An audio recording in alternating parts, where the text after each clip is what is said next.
Welcome to Sweet Life Beat Life. We hope this video helps. In this video, I will explain how to make Sun Wukong in Dragon Ball Azure. To start, you'll want to select the Saiyan race for your custom character. It's crucial to choose a male Saiyan to accurately capture the Monkey King's powerful physique. When allocating your attribute points, aim for a balanced build. This ensures your character is proficient in both physical combat and devastating Kai-based attacks, giving you versatility in battles. Next, let's focus on Wukong's iconic appearance. For the hairstyle, pick one that is spiky and wild, truly reflecting his untamed nature. A light or fair skin tone will best match his traditional depiction. And of course, no Monkey King is complete without his tail. Make sure to add a tail accessory to perfectly capture that legendary look. These visual choices are key to making your character instantly recognizable.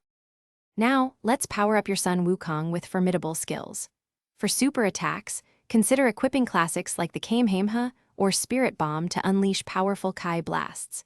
When it comes to ultimate attacks, options such as Super Kamehameha or Final Flash will deliver devastating blows.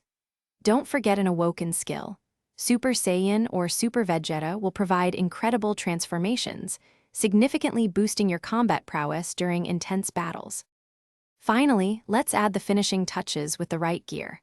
If the game offers it, definitely equip a power pole accessory to truly embody the Monkey King.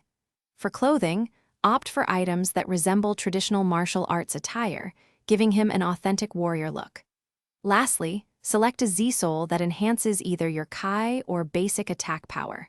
This will optimize your character's performance, making your Sun Wukong a force to be reckoned with. Thanks for watching. Consider subscribing if we helped you.